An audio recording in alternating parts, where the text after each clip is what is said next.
Hi all, welcome to tech PSC.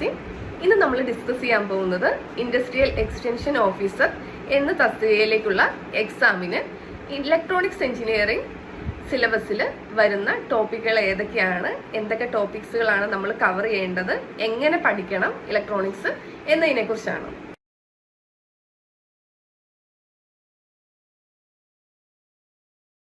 Okay, നമുക്ക് എല്ലാവർക്കും അറിയാവുന്ന പോലെ IEയുടെ എക്സാം എന്ന് പറയുന്നത് ഒരു കോമൺ എക്സാം ആണ്. അതായത് ഇതിന്റെ ക്വാളിഫിക്കേഷൻ എന്ന് പറയുന്നത് ബിടെക് ഇൻ എനി ബ്രാഞ്ച് ആണ്. അതായത് ബിടെക് ഏതെങ്കിലും ഒരു ബ്രാഞ്ചിൽ പാസ്സായ ആർക്കും ഈ എക്സാം നമുക്ക് എഴുതാൻ സാധിക്കും. ഇപ്പം ഇതിന്റെ സിലബസിലേക്ക് നമ്മളൊന്ന് നോക്കുമ്പോഴത്തേന് ഇതിന് മെയിൻ ആയിട്ട് 5 സെക്ഷൻസ് ആണുള്ളത്.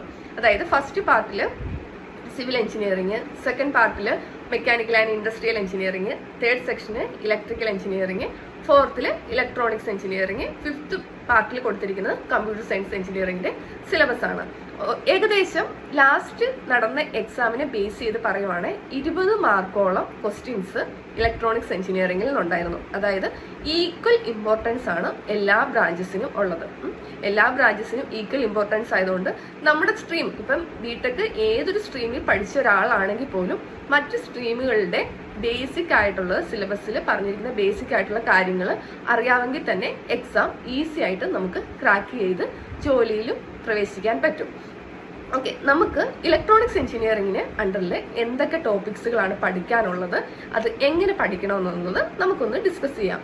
ഓക്കെ, ഇവിടെ നോക്കിക്കേ, ഇവിടെ ഇലക്ട്രോണിക്സ് എഞ്ചിനീയറിംഗിന്റെ സിലബസിനെ നമ്മൾ 3 സെക്ഷൻസ് ആയിട്ട് 3 സെക്ഷൻസ് ആയിട്ട് ഡിവൈഡ് ചെയ്തിട്ടുണ്ട്.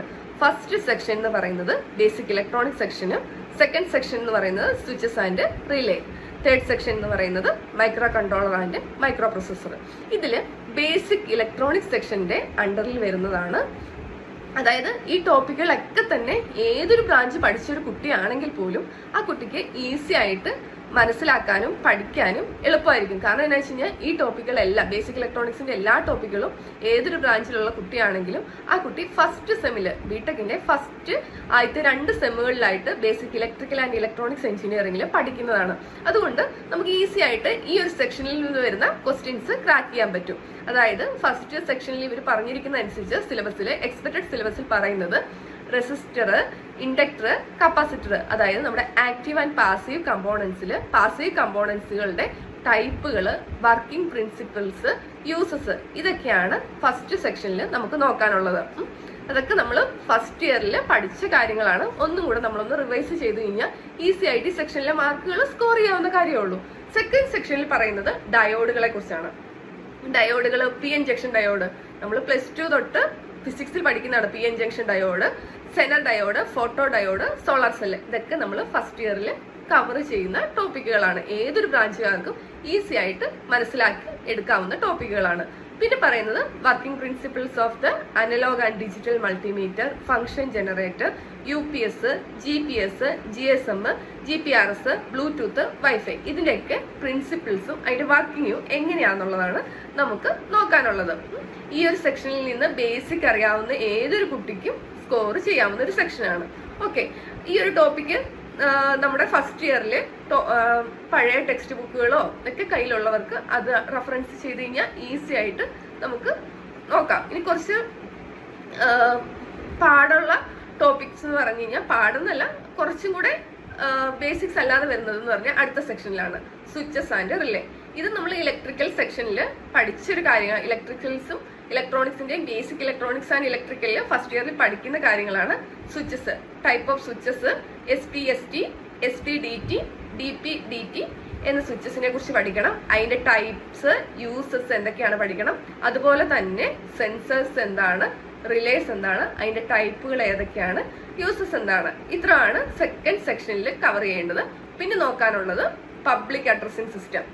ഇതും ഫസ്റ്റ് ഇയറിൽ നമ്മൾ പഠിക്കുന്ന കാര്യമാണ്. പബ്ലിക് അഡ്രസ്സിംഗ് സിസ്റ്റം എന്താണ്, loud speaker, amplifier, microphones, various type, അതിന്റെ കമ്പാരിസൺസും, ഇതിന്റെയൊക്കെ വേരിയസ് ടൈപ്പുകൾ ഏതൊക്കെയാണ്, അത് തമ്മിലുള്ള കമ്പാരിസൺസ്, ഇത്തരം കാര്യങ്ങളാണ് സെക്കൻഡ് സെക്ഷനിൽ ഇലക്ട്രോണിക്സിന്റെ നോക്കാനുള്ളത്. തേർഡ് സെക്ഷനിൽ നമ്മൾ നോക്കേണ്ടതെന്ന് വെച്ച് കഴിഞ്ഞാൽ കുറച്ചും കൂടെ ഡീറ്റെയിൽ ആയിട്ട് വരുന്നതാണ് micro controller and micro processor.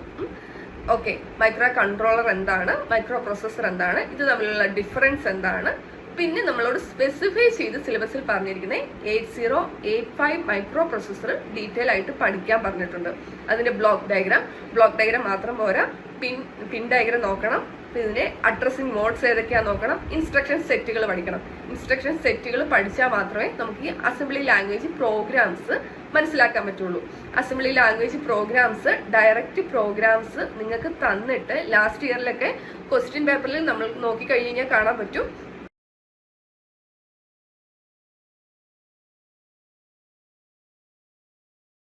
Questions നമുക്ക് ഡയറക്റ്റ് ആയിട്ട് തന്നിട്ട് അതിന്റെ എക്സിക്യൂട്ട് ചെയ്ത ശേഷമുള്ള റിസൾട്ട് എന്തായിരിക്കും എന്നാണ് ക്വസ്റ്റ്യനിൽ ചോദിച്ചിരിക്കുന്നത്.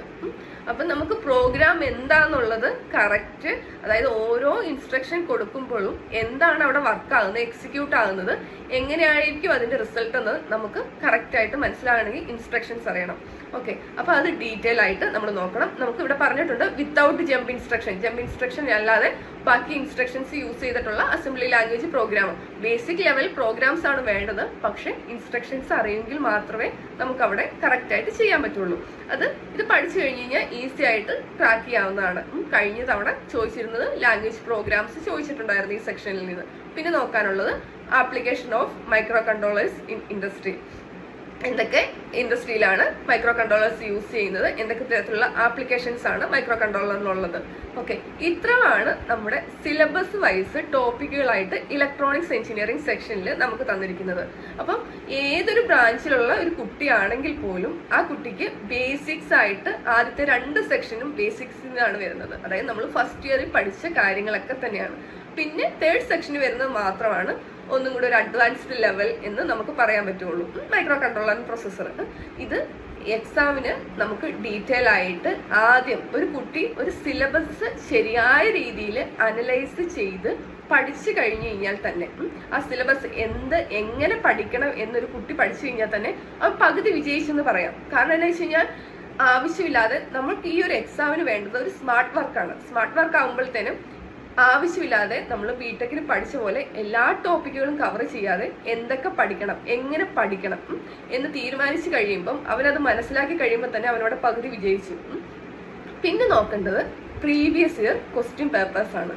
Previous year question papers refer ചെയ്ത് ഇപ്പോഴത്തെ ഒരു പാറ്റേൺ എങ്ങനെയാണ് PSC ക്വസ്റ്റ്യൻസ് ചോദിക്കുന്നത്. പണ്ടത്തെ ഒരു പാറ്റേണിൽ മാറി സ്റ്റേറ്റ്മെന്റ് ക്വസ്റ്റ്യൻ രീതിയിലേക്ക് PSC മാറിയിരിക്കുകയാണ്. അപ്പം സ്റ്റേറ്റ്മെന്റ് ലെവൽ ക്വസ്റ്റ്യൻസ് ആണെങ്കിൽ പോലും അതിൽ അവർ ചോദിക്കുന്ന ബേസിക്സ് കാര്യങ്ങളായിരിക്കും. ഈ ബേസിക് ശരിക്കും അറിയാമെങ്കിൽ മാത്രമേ നമുക്ക് ആൻസർ ചെയ്യാൻ പറ്റുള്ളൂ. അപ്പൊ ബേസിക്കുകൾ ശരിക്കും പഠിക്കുക. ഒരു 20ഓളം ക്വസ്റ്റ്യൻസ് ഉണ്ടെങ്കിൽ റൈറ്റ് മേക്കിംഗ് ക്വസ്റ്റ്യൻസ് വളരെ കുറവായിരിക്കും. അതിൽ തന്നെ ഈ 5 സെക്ഷൻസിൽ പറയുന്നതിൽ തന്നെ റാങ്ക് മേക്കിംഗ് ആയിട്ടുള്ള സെക്ഷൻ അല്ലെ ബ്രാഞ്ച് എന്ന് പറയുന്നത് ഇലക്ട്രോണിക്സ് ആയിരിക്കും. ബാക്കിയൊക്കെ ബേസിക് ആയിട്ടുള്ളതാണ്. പിന്നെ കുറച്ച് ഇത് നമ്മൾ പ്രിപ്പറേഷൻ കൊടുക്കേണ്ട ഒരു സെക്ഷനാണ് ഇലക്ട്രോണിക്സ് എഞ്ചിനീയറിംഗ് എന്ന് പറയുന്നത്. അപ്പം ഡീറ്റെയിൽ ആയിട്ട് നല്ല രീതിയിൽ പഠിച്ചു കഴിഞ്ഞ് കഴിഞ്ഞാൽ നമുക്ക് ഈസി ആയിട്ട് ഈ എക്സാം ക്രാക്ക് ചെയ്യാൻ പറ്റും. അപ്പം ആദ്യം നിങ്ങൾ പഠിക്കേണ്ട സിലബസ് എന്താണെന്ന് ശരിക്കും അനലൈസ് ചെയ്ത് മനസ്സിലാക്കുക, എന്തൊക്കെ പഠിക്കണം, എങ്ങനെ പഠിക്കണം. അതോടൊപ്പം തന്നെ പ്രീവിയസ് ഇയർ ഇലക്ട്രോണിക്സ് എഞ്ചിനീയറിംഗിന്റെ ഇതുവരെ നടന്നിട്ടുള്ള PSCയുടെ ക്വസ്റ്റ്യൻ പേപ്പേഴ്സ് മാക്സിമം കളക്ട് ചെയ്യുക. മാക്സിമം കളക്ട് ചെയ്തിട്ട് നമ്മുടെ സിലബസിൽ സിലബസിൽ ഏതൊക്കെ ടോപ്പിക്കുകളിൽ നിന്ന് എങ്ങനെയൊക്കെ ക്വസ്റ്റ്യൻ ചോദിച്ചിട്ടുണ്ടെന്ന് നിങ്ങളൊന്ന് അനലൈസ് ചെയ്യുക. അതിനുശേഷം നിങ്ങൾ തന്നെയായിട്ട് ഒരു നോട്ട് പ്രിപ്പയർ ചെയ്യാൻ ശ്രമിക്കുക. ആ നോട്ട് പ്രിപ്പയർ ചെയ്യുമ്പോൾ നിങ്ങൾക്ക് മനസ്സിലാവും ഓരോ ടോപ്പിക് എടുക്കുമ്പോൾ. ഇപ്പം micro processor and micro controller എടുത്തു. ആ ടോപ്പിക് എടുക്കുമ്പോൾ ഇതിനു മുമ്പ് പ്രീവിയസ് ഇയറിൽ എന്തൊക്കെ ചോദിച്ചിട്ടുണ്ട്. അപ്പൊ ആ സെക്ഷൻസ് കാണുമ്പോൾ നിങ്ങൾക്കറിയാം ഈ സെക്ഷൻസ് ഇമ്പോർട്ടന്റ് ആണ്. ഈ രീതിയിൽ ഞാൻ പ്രിപ്പയർ ചെയ്തെങ്കിൽ മാത്രമേ എനിക്ക് ഈ എക്സാം ക്രാക്ക് ചെയ്യാൻ പറ്റുള്ളൂ. അപ്പം ഓരോ സെക്ഷൻസിന് ഇമ്പോർട്ടൻറ്റ് കൊടുക്കേണ്ട ഏതൊക്കെ സെക്ഷനാണ്, കുറച്ച് ഇമ്പോർട്ടൻസ് കൊടുക്കേണ്ട ഏതൊക്കെ സെക്ഷനാണെന്നുള്ളത് നിങ്ങൾക്ക് ക്വസ്റ്റ്യൻ പേപ്പർ അനലൈസ് ചെയ്യുമ്പോൾ കറക്റ്റായിട്ട് മനസ്സിലാവും. പിന്നെ ഫോളോ ചെയ്യേണ്ട റഫറൻസ് ടെസ്റ്റുകൾ ഏതൊക്കെയാണ് ഓരോ സെക്ഷനിൽ നിന്ന് നമുക്ക് നോക്കാം. ബേസിക് ഇലക്ട്രോണിക്സ് എഞ്ചിനീയറിംഗിൽ നമുക്ക് ഇലക്ട്രോണിക് മെക്കാനിക്സ് നിം ബേസ്ഡ് ആയിട്ടുള്ള ടെക്സ്റ്റ് ബുക്കുകൾ നോക്കാം. അതോടൊപ്പം തന്നെ നമ്മുടെ എഞ്ചിനീയറിംഗിന്റെ ബേസിക് ഇലക്ട്രിക്കൽ ആൻഡ് ഇലക്ട്രോണിക്സ് എഞ്ചിനീയറിംഗിന്റെ ഫസ്റ്റ് ഇയറിലുള്ള ടെക്സ്റ്റ് ബുക്കുകളും നിങ്ങൾക്ക് റെഫർ ചെയ്യാവുന്നതാണ്. ആ റെഫറൻസ് ടെസ്റ്റുകളാണ് ഇവിടെ തന്നിരിക്കുന്നത്. പഴയ നോട്ടുകളൊക്കെ ഉണ്ടെങ്കിൽ ആ നോട്ടുകളൊക്കെ എടുക്കാം. ഒരുപാട് വർഷം കഴിഞ്ഞ ശേഷം ഗ്യാപ്പ് ഉള്ളവർ കാണുന്നുണ്ടെങ്കിൽ ഈ റെഫറൻസ് ടെസ്റ്റുകൾ റെഫർ ചെയ്താൽ മതിയാവും. ആദ്യത്തെ 2 സെക്ഷൻ നമുക്ക്, അതായത് ഇലക്ട്രോണിക്സും സ്വിച്ചസ് ആൻഡ് റിലേസും നോക്കാനായിട്ട് നമ്മുടെ ബേസിക് ഇലക്ട്രോണിക്സ് ആൻഡ് ഇലക്ട്രിക്കൽ എഞ്ചിനീയറിംഗിന്റെ ടെക്സ്റ്റ് ബുക്കുകൾ ധാരാളം മതിയാവും. പിന്നെ നമ്മുടെ മൈക്രോ പ്രൊസസർ ആൻഡ് കൺട്രോളർ എന്ന സെക്ഷന് വേണ്ടി നാഗൂർക്കനിയുടെ ടെക്സ്റ്റ് ബുക്കുകൾ നിങ്ങൾക്ക് റെഫർ ചെയ്യാവുന്നതാണ്. 8085 ആണ് സ്പെസിഫൈ ചെയ്ത് മൈക്രോ പ്രൊസസർ നമ്മളോട് പഠിക്കാൻ പറഞ്ഞിരിക്കുന്നത്. അപ്പോൾ കറക്റ്റായിട്ട് അതിൻ്റെ ആർക്കിടെക്ചറും പിൻ ഡയഗ്രാമും അഡ്രസ്സിംഗ് മോഡ് ഇൻസ്ട്രക്ഷൻ സെറ്റ് പിന്നെ അസംബ്ലി ലാംഗ്വേജ് പ്രോഗ്രാംസ് ഒന്ന് പഠിക്കുക, കറക്റ്റായിട്ട് പഠിക്കുക. പിന്നെ ഈ കാണിച്ചിരിക്കുന്ന ഈ ലിസ്റ്റ് ഔട്ട് ചെയ്തിരിക്കുന്ന പ്രീവിയസ് ഇയർ ക്വസ്റ്റ്യൻ പേപ്പേഴ്സ് നിങ്ങൾ കളക്ട് ചെയ്യുക, അതിനെ അനലൈസ് ചെയ്യുക. ഞാൻ മുമ്പേ പറഞ്ഞതുപോലെ തന്നെ ഈ ക്വസ്റ്റ്യൻ പേപ്പേഴ്സ് IAയുടെ പ്രീവിയസ് ഇയർ ആയിട്ടുള്ള ക്വസ്റ്റ്യൻ പേപ്പേഴ്സ് സൈറ്റുകളിൽ നിന്ന് നമുക്ക് കിട്ടും. ആ ക്വസ്റ്റ്യൻ പേപ്പേഴ്സ് കളക്ട് ചെയ്യുക. പിന്നെ അസിസ്റ്റന്റ് ഡയറക്ടർ ഇൻഡസ്ട്രീസ് ആൻഡ് കൊമേഴ്സിന്റെ ക്വസ്റ്റ്യൻ പേപ്പേഴ്സ് കഴിഞ്ഞത് കളക്ട് ചെയ്യുക. പിന്നെയുള്ളത് Kerala PSC poly lecturer assistant professor, ഇതിന്റെയൊക്കെ എല്ലാ ബ്രാഞ്ചസിന്റെയും കിട്ടും. അതിൽ ഇലക്ട്രോണിക്സ് പോർഷൻസ് മാത്രം നോക്കുക. അതിൽ നമ്മുടെ സിലബസ് ബേസിക് ഇലക്ട്രോണിക്സിന്റെ സെക്ഷൻസ് മാത്രം നോക്കുക. സിലബസിൽ ഏതൊക്കെയാണ് ടോപ്പിക്കുകൾ വേണ്ടത് ആ ടോപ്പിക്കുകളുടെ ക്വസ്റ്റ്യൻസ് റെഫർ ചെയ്ത് നോക്കുക. ഓക്കെ. പിന്നെ നോക്കാവുന്നത് ഇലക്ട്രോണിക്സ് മെക്കാനിക്സ് ആൻഡ് പവർ ഇലക്ട്രോണിക്സിന്റെ നിംനി ബേസ്ഡ് പ്രീവിയസ് ക്വസ്റ്റ്യൻ പേപ്പേഴ്സ് നോക്കാം. ജൂനിയർ ഇൻസ്ട്രക്ടറിന്റെ നോക്കാം. ട്രേഡ്സ്മാൻ ഇലക്ട്രോണിക്സിന്റെ നോക്കാം. കേരള PSC നടത്തിയ ഈയിടെ കുറച്ചേറെ ഇലക്ട്രോണിക്സ് എക്സാംസ് നടത്തിയിട്ടുണ്ട്. ആ എക്സാംസിന്റെ ഒക്കെ ക്വസ്റ്റ്യൻ പേപ്പേഴ്സ് കളക്ട് ചെയ്ത് കഴിഞ്ഞാൽ ക്വസ്റ്റ്യൻ പാറ്റേൺ നിങ്ങൾക്കറിയാം. അപ്പൊ ആ പാറ്റേൺ വെച്ചിട്ട് ആ രീതിയിൽ ക്വസ്റ്റ്യൻസ് എക്സ്പെക്ട് ചെയ്തിട്ട് നിങ്ങൾ പഠിക്കുക.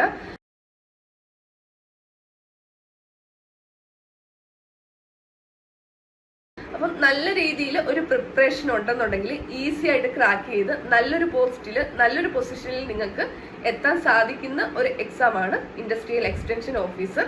അതുകൊണ്ട് എല്ലാവരും നല്ല രീതിയിൽ സിലബസിനെ കറക്റ്റായിട്ട് അനലൈസ് ചെയ്ത് മനസ്സിലാക്കി ക്വസ്റ്റ്യൻ പേപ്പറും അനലൈസ് ചെയ്ത് നല്ല രീതിയിൽ എക്സാംസിന് പ്രിപ്പയർ ചെയ്യുക. അപ്പം എല്ലാവരും നല്ല രീതിയിൽ നന്നായി പ്രിപ്പയർ ചെയ്യുന്നു പ്രതീക്ഷിക്കുന്നു. Wish you all the best.